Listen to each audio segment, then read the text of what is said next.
Welcome to Patilapi's Workshop. My name is Jim Gary. So this channel is about the things I do in my shop, including restoration of a 25-year-old motorhome, my old British sports cars, tools I use, and projects I do around the house and the shop. So I release videos every Friday and sometimes also on Tuesdays. If you're interested in previous videos, please look for links in the description below. Today is another tool day. It is an Oshlun miter and portable saw laser guide.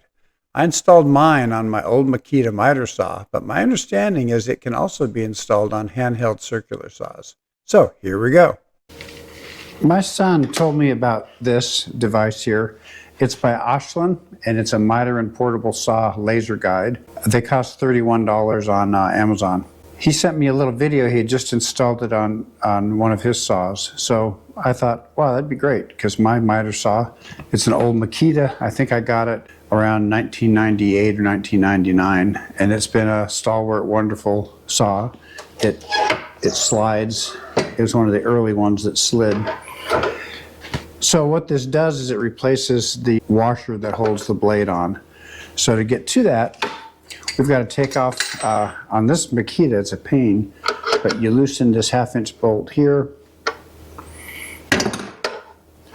And then there's an Allen key here. It's a 5/32. Loosen that.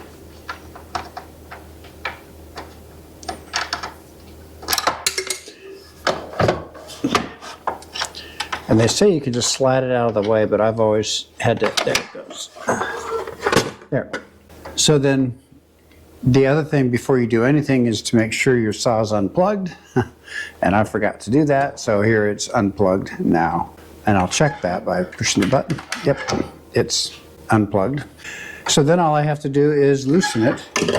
So there's a little last catch back here to stop it from turning.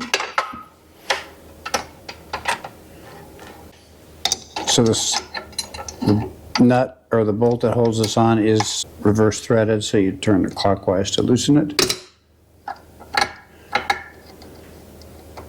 Your saw will be probably different. These old Makitas, well, I'm sure it'll have this reverse thread, but these old Makitas tend to have be a little bit difficult to change things on. Get the blade back on. So here's the washer that we're replacing with this.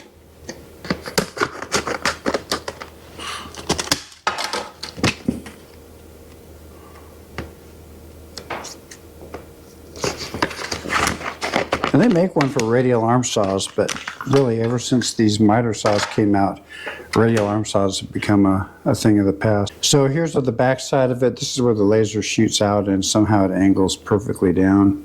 And it's got a little square indent here that fits around there. So let's see if it fits on there. And it does. That's good. If you don't have the same diameter, it wouldn't work, of course. And I've read reviews on these. Some people complain because it didn't work on their particular saw, but I think it's going to work fine on this one. So now I'm going to hold it and tighten it, bearing in mind that it's reverse threaded. And I like to get these things tight. I don't want a blade jumping out at me. So that's on there. So now we just have to figure out how to get this back on. So there's a spring inside here, so you got to get it to where there's tension on the spring.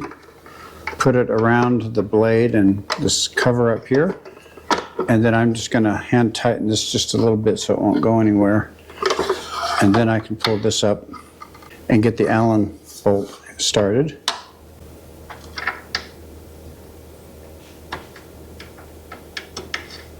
Go. So tighten this down, make sure there's a little shoulder on it, so I want to make sure the shoulder goes down in the little hole there so it sits flush. Then I'm just going to give it a good tighten, and now the blade falls down properly. So now all I have to do is tighten up this bolt here.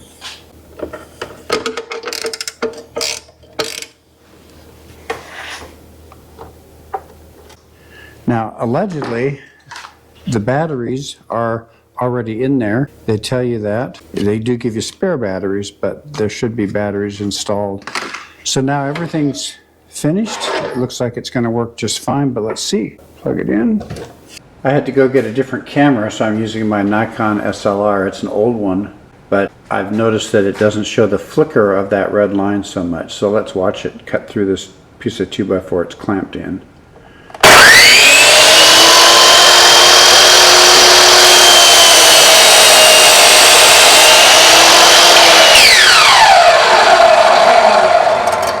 You can see it cut just to the right of the red line, so it was perfect. Did a nice cut. So I'm excited. I had to dim the lights in here just because it wasn't showing up as well on the camera as it does in real life. Well, that about wraps it up. Again, if you're interested in other content on my channel, please take a look at the links in the description below. Thanks for watching. If you found this useful, please like and subscribe. Bye.